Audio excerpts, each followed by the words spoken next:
What's going on, everyone? It is the Derf, and today I am bringing you an absolutely ridiculous prismatic warlock build that I am affectionately calling Swarming Fire. This blends everything that you love about threadlings, tangles, strand in general, and also gives you the ability to burn your opponents down into the ground from which they came. So if you've been looking for an excellent prismatic strand build, if you've been looking for a build that you can incorporate one of the best supers, one of the best roaming supers in the game, as well as generate an obscene amount of orbs of power and green allies on the screen like what you see right now, this is the build for you. This is going to be a ton of fun, and if you do find anything helpful in this video whatsoever, please consider liking and subscribing. If you know a guardian out there who is looking for a way to have the best of fire and the best of strand all in one build, please consider sharing this video with them. So I'm going to get into it. It's going to be a lot of fun. Hopefully this build helps you guys well. And oh, by the way, it is extremely potent and can be taken into virtually any kind of content and customized your way. So I'm going to get into it. Let's get going. Here we go. So going along with the theme of Swarming Fire, we've got the Prismatic Warlock subclass build right here. For super, you're going to want Song of Flame. You're going to be able to scorch targets continually, make them ignite, be able to stun unstoppable champions, and you will also be radiant, so you will be able to pierce the barrier shields when they pop. For abilities, you're going to really love the Phoenix Dive on this. It's going to pair perfectly with one of our aspects specifically, and the cooldown is only 55 seconds at its base. The movement ability doesn't matter. Pick whichever one that you like. Arcane Needle is going to be one of the best options for this build. The key point here, I'm going to direct your eyes to the very last point on the left-hand side. Unraveled targets unwind into a tangle when defeated. Because of the theme of this build, you want to be able to generate as many tangles and or threadlings as possible. Any threadlings will spawn from tangles, and then of course, moving over to the grenade, we've got the threadling grenade. Now the threadling grenade, as we're going to go over, is going to have additional potency beyond just damaging enemies. So these are the two abilities that you're going to want the most. For aspects, Feed the Void is numero uno on this. The reason that you want Feed the Void is you want additional health restored and grenade energy restored as often as possible. And keep in mind, any final blow, whether that's an ability or a weapon, is going to extend Devour. So you are virtually going to always have Devour proc, especially when you are in an ad dense situation. Weaver's Call graces our presence on this build, activating your class ability to weave 3 threadlings and deploy any threadlings you have perched. Targets defeated by strand damage have a chance to generate a perched threadling. So there's a lot going on, but essentially the reason that Weaver's Call works so well in this is if you activate your Phoenix Dive into the center of a group of enemies and you only have, let's just say, a little bit of your other abilities back. Based on other armor mods that you're going to have, additional damage that you generate from the threadlings that spawn once you hit that ground are going to help give you other ability energy back. It's also going to count as a ability kill, which is going to proc Devour. So this is going to be a perfect option to just, add to all of the different things you're going to be able to do with this build. For Fragments, Facet of Purpose, arguably now more important than ever. There's a lot of subclasses and buffs that you can get that don't really affect anything that has to deal with health. Restoration actually does regenerate health and shields over time, and it cannot be interrupted by taking damage. So if you're collecting that Orb of Power, you're not getting Frost Armor, which gives you no health. You're not getting Woven Mail, which gives you no health. You're not getting Overshield or Bolt Charge, which gives you no health. You're getting Restoration, which actually does give you health, and it also restores your shields over time. So Facet of Purpose in this build is going to make you even more powerful just based on the super of choice. Facet of Awakening Rapidly defeating targets with light or darkness damage or super final blows generates an elemental pickup of the matching damage type. Take a +10 to your resilience, but the main key takeaway here is going to be the tangles that you're going to generate. Any tangle that you throw with our build is going to give you threadlings. And the name of the game is to have as many green allies on your screen, dealing tick damage and area damage and splash damage as possible. But with your energy and your heavy weapon, depending on which ones you prefer to run, and I'll go over the options in a second, you'll be able to generate additional elemental pickups as well. Facet of Balance, rapidly defeating targets with light damage grants melee energy. Rapidly defeating targets with darkness damage grants grenade energy.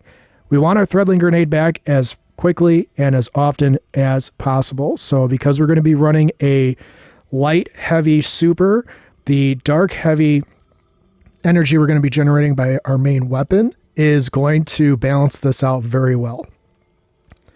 Facet of Solitude is another great option for a Threadling strand build.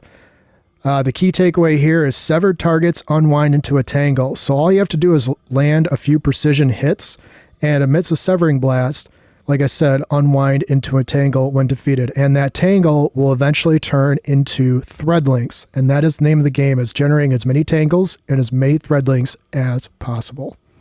Facet of Devotion rounds out our fragments. Defeating targets afflicted with stasis or strand debuffs grants bonus light transcendence energy.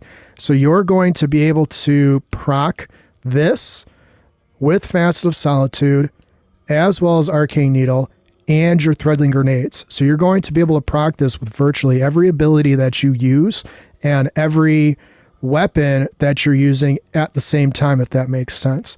And the more proc that you do with the strand debuff, the more tangles you're eventually going to generate, which means more green allies for you and your allies on the screen pretty much the entire duration of everything that you do. And like I said, you saw the gameplay to open up the video, so you can see there was no shortage of green anywhere on the screen. The more you get used to how the build works, you're going to love it even more, honestly. For stat distribution, I recommend focusing on resilience and discipline in that order. The other one you want to focus on is a toss-up between strength and recovery. Recovery, as you know, affects your class ability regeneration. So realistically, what you want your recovery to be at is somewhere above a T3. The reason for that is that your base cooldown is about a minute for your Phoenix Dive. Once you activate your Phoenix Dive, you're going to proc Weaver's Call, and having that available pretty much every minute on the minute is going to be key. But if you can get it slightly faster than that, which we're going to go over a couple of different ways you're going to be able to do that, even if you're in the Nether Arena where health is at a premium, you're still going to get your Weaver's Call back even faster once you pick up Orbs of Power. The other one you want to focus on is strength. Now, strength is not as crucial. I do really like focusing on strength because it pairs well with other builds, but you could probably get away with having strength at a T5 or a T6. I know you see on the screen I've got it at a T8. That's great for this build, but honestly, if you're stacking your melee charges, you're not really hurting for regen, and if you already have a melee recharged already, your second and third charge is going to come back to you faster just by default. That's how the game is designed.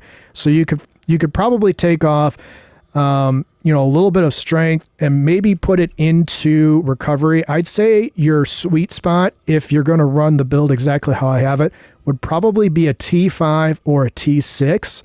And your sweet spot for strength would probably be a T6 or a T7, just because there is a little bit of longer cooldown with the melee charges than the grenade charge. So that's just something to think about. But once you kind of get through the build and you start messing around with it in activities that you like to run, you may have a different idea of what you're going to proc into more, so to speak. You may not even worry about the recovery or the strength, and you may not even worry about the grenade, the discipline cooldown, because you're generating grenade energy simply by just using darkness energy weapons. So it's going to kind of depend on you, but the main thing is anything you can do to proc a darkness debuff like Sever, Threadlings, or tangles. That's your goal. And Freed the Void just adds to that and gives you health back and your grenade energy back even faster. For the kinetic weapon, I'm running with Rufus's Fury. Now this is going to be up to how you want to play. In the gameplay that you saw previous, I was running with Rufus's Fury. This would also work if you are running with Quicksilver Storm or Mikkel's Reverence. Basically anything that has the ability to hit precision hits rapidly, and the added effect of having a hatchling perk on a weapon will help you as well. So one weapon I don't have on here is Perpetualis, of course Better Devils, literally anything that's strand that you can hit rapid precision hits. But honestly, if you played with Rufus's Fury or Perpetualis or even Mikkel's Reverence, you know that they're very easy to control, and those are probably going to be your top 2 picks. The reason I've got Rufus is because, quite honestly, it does better damage. I like the Demolitionist perk that you can craft it with, and Hatchling is awesome as well. The other reason that I like Rufus over, say, Quicksilver Storm is it doesn't tie up my exotic slot, which means I can use an exotic heavy weapon of choice if I want. I could also use an exotic energy weapon if I want, if I'm not using it here. In this instance, if you see my other video, you may be like, well, in your other video, you used Final Warning. Why isn't Final Warning on here? Final Warning isn't on here because I have this facet equipped, Facet of Solitude. You're not going to be hitting as many precision hits with something like Final Warning or like the Call as often as you would be with something like a Rufus's Fury, a Mikkel's Reverence, or even a Quicksilver Storm or Perpetualis. Heck, even the hand cannons or even Lethal Abundance would be a good option. The idea here is that every time that you pick up an Orb of Power with the artifact, you're going to have Unraveling rounds. Unraveling rounds intrinsically pierce barrier shields. So if you aren't confident in your ability to generate orbs of power, hopefully after watching the rest of this build, some of that nervousness will go away a little bit. For the energy weapon, it's going to be up to you how you want to do it. If you want to use your exotic slot in here, you can run Tessellation, which will give you basically a second strand weapon because it matches your grenade energy type, or you can run an Iterative Loop with Volshot, or even a Hollow Words with Rolling Storm. We're going to take advantage of the artifact with both Hollow Words and Iterative Loop by defeating an arc debuff target grants you Bolt Charge. Your Threadlings and all these other things that are abilities that are roaming around the battlefield helping you and your allies out can proc a Lightning Strike because it's an ability, obviously, if you have max stacks of Bolt Charge. So the reason that I think Arc works a little bit better, and I use the word little very, very, very high on the caps lock bar, because you can proc Bolt Charge and therefore proc additional tick damage. And that's the name of the build, is generating as much tick damage as possible. Why wouldn't I want a free Lightning Charge? I don't know, I think that would be top on everyone's list because we all know that's kind of OP right now. For the heavy, it is really dealer's choice what you feel like running. The reason I have Darcy is Darcy has a nice buff to it now. It also jolts targets, which jolted targets take additional damage. And you can also improve the sniper rifle damage output of said weapon once you have max stacks of personal assistance. So if you haven't tried Darcy, and I got to be honest, when I picked Darcy up for the first time, and I don't know how long, I was like, well, I probably won't use this that much. I'm telling you, at least for this week's Nightfall, it works very well. It's not a super swirly boss, so you can keep it on point. But if you're not going to be going into a situation where you're worried about the barrier aspect of it, or you're confident in your ability to pick up orbs of power regularly so that you can get unraveling rounds, I would highly, highly, highly recommend you swap Darcy out for Thunderlord and just enjoy the lightning show, because you're going to be getting bolt charges and lightning strikes all day long. On top of, if you throw an arcane needle into a major enemy, you're going to proc the unraveling rounds once you shoot into it. So there's a lot of great things that you can do by having Thunderlord. The other option you can do, and again, it's totally up to you, you can put on Pro Memoria. If you put Tessellation in the energy slot right here, and you put Pro Memoria in the heavy slot right here, you essentially are going to have 3 strand weapons, which means you only have to equip 1 Harmonic Siphon to be able to proc all 3 weapons. Now, I know people aren't super high on tessellation, but if you haven't used it in a while, I would say just try it out in a very low-key environment. Just see if you like it. If you don't like it, fine. But tessellation will stun unstoppable champions, and it also will synergize with unraveling rounds because it's going to match the weapon energy type of your grenade. In this case, your threadling grenade is strand. So theoretically, you could have all strand damage all the time. But is it worth your exotic slot? I don't know. I mean, if you have bait and switch on Pro Memoria, it might be a good alternative to Thunderlord, especially if you have unraveling rounds, because you will get the damage buff, you will get the unraveling rounds, and if you do kill anything with your Pro Memoria during regular gameplay, you're going to get a little bit of your super back even quicker, which you're really not going to need because this is a roaming super. But again, you have a lot of options here. You could also put on a nice watchful eye with jolting feedback. It's still going to stun overloads.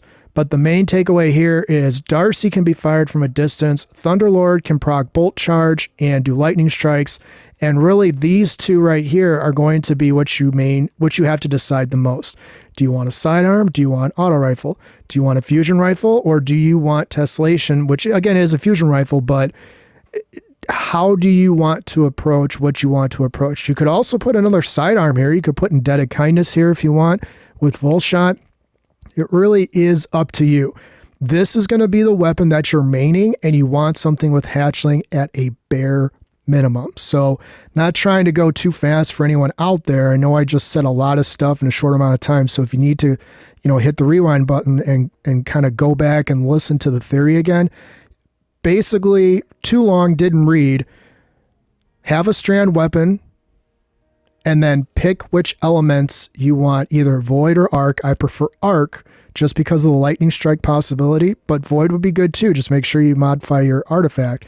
And then spec into if you are worried about dealing with champs. If you're worried about barriers, put on Darcy. If you're not worried about barriers because you know that your Rufus or your Mikkel's Reverence or whatever is going to be able to pierce barriers because you're going to make sure you have unraveling rounds going at that time, swap this out for Thunderlord and enjoy the lightning show. Realistically, it's completely up to you. So don't overthink it. Just pick which weapons, if you don't know what to do, just pick which weapons on the screen that you kind of like or you have experience with or you like the most. Run with those. You'll know soon enough afterwards if it's going to work for you or not. Next week's Nightfall, the week after's Nightfall, may not have barriers. So this could totally change as far as putting Darcy on or worrying about unraveling rounds or whatever. But the key here is generating as much green on the screen as possible, and being able to get Bolt Charge means that at max stacks, you'll get the Lightning Surge even if it's from a green ability. So just keep that in mind. For the helmet, you can spec into whichever general mod that you need. I recommend a heavy ammo finder and a heavy ammo scout. You can do this however you want, but because you are going to have to use a strand siphon mod, which is going to be 3 energy, the least you can do, since you won't be able to put on a second siphon mod, unless you spec into solar weapons, which really wouldn't make any sense because of the artifact, I recommend putting a heavy ammo scout on so that you can at least help your allies deal more heavy damage, especially in sweatier activity. For the gauntlets, again, whatever general armor mod you need. Keep in mind, you're going to have to put the strand loader mod on if you want to increase reload speed, which I always do. You know how much I love the loader mods. And I 1000% recommend firepower and heavy-handed. So this right here is going to be what you have to decide if it's worth your time or not.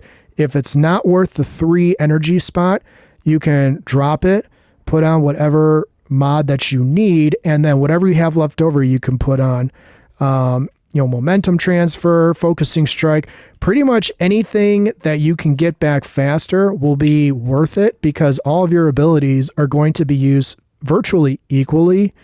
So, I mean, really, you can, this is one of those builds where all of your strand abilities are going to be able to do damage just like any other strand ability you've got. So one is not necessarily better than the other, maybe the Arcane Needle from distance, but that's about it. You can even put a fastball on here if you want to throw your threadling grenade farther. Realistically, it's really up to you. For the chest armor, whatever general mod that you need, 2 elemental specific damage mods, and then make sure your reserves mod matches your heavy weapon. So in the case of if you have Tessellation and Pro Memoria, you can put on a strand reserves and you'll get bonus ammo to both your energy and your heavy weapon. If you have Void, you can put on a Void reserves and then just make sure that you've got a Void heavy weapon, obviously.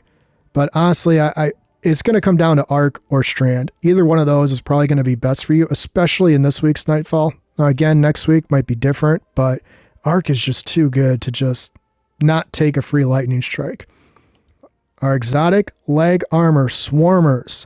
You'll notice I don't have this masterworked. I know.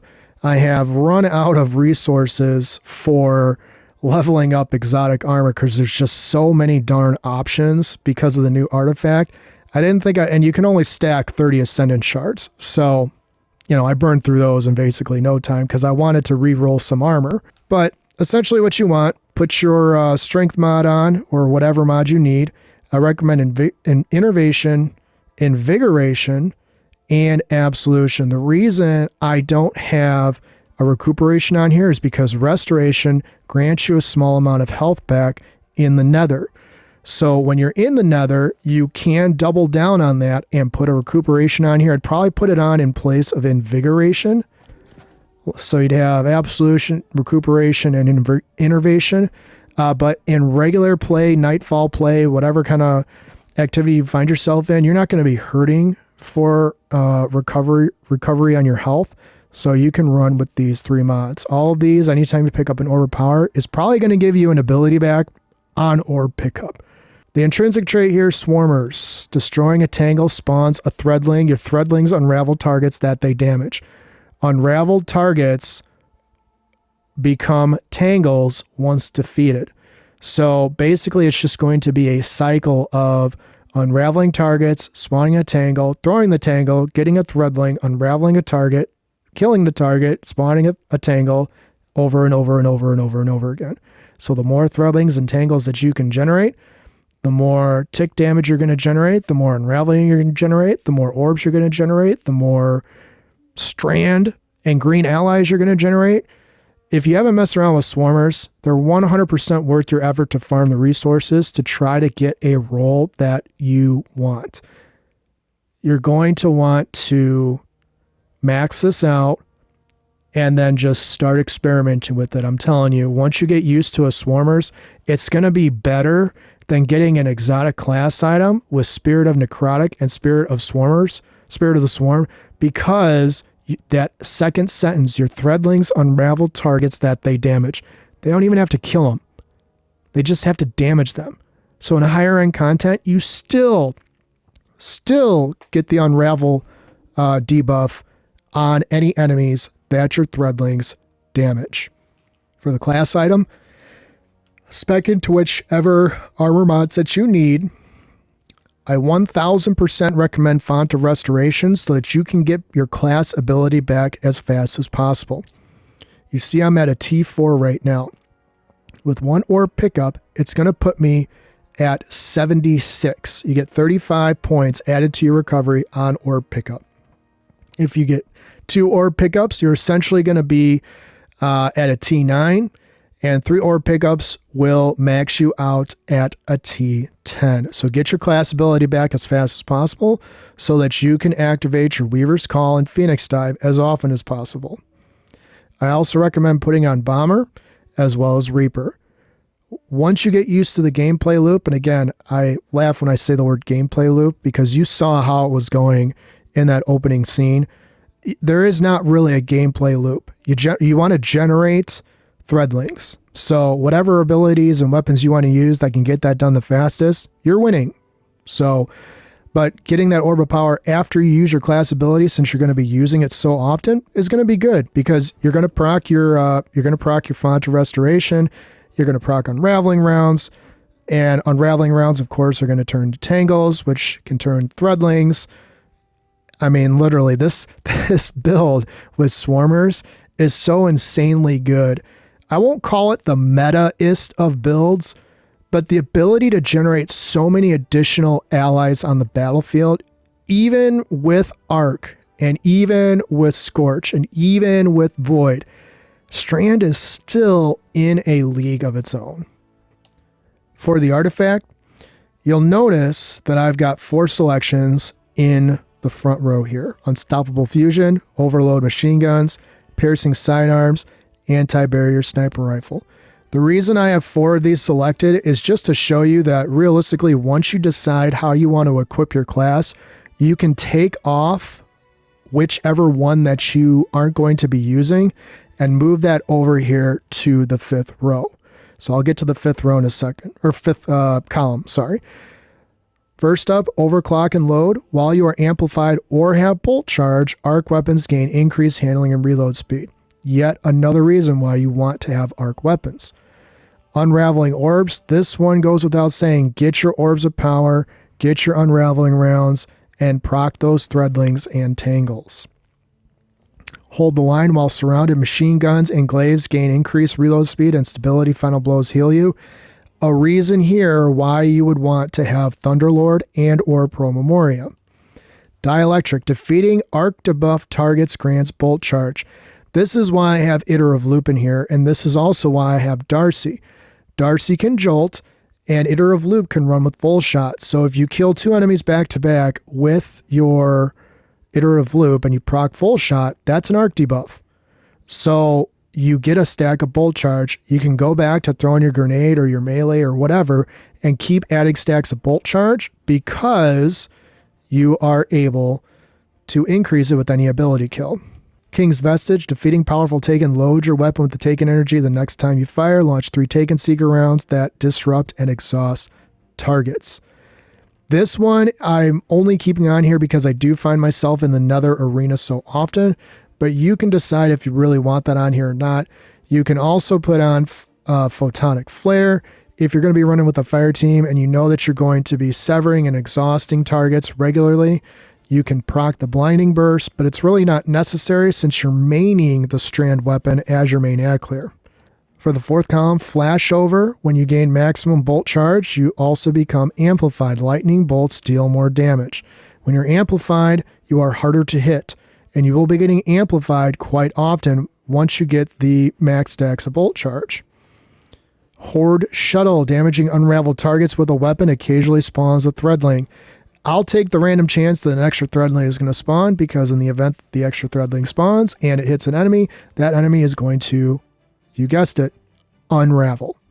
Heavy Ordnance Regeneration and Defibrillating Blast are the 2 that I have selected here in the final column. Dealing sustained damage to targets with a heavy machine gun or rocket launcher grants damage resistance and increases grenade and melee regeneration for a short duration. Defibrillating Blast. Stunning a champion grants maximum stacks of bolt charge, triggers an arc bolt that heals you and jolts combatants that it damages. Now, Defibrillating Blast is more of a purposeful choice than a necessity. Not every activity that you're going to run out there is going to have champions.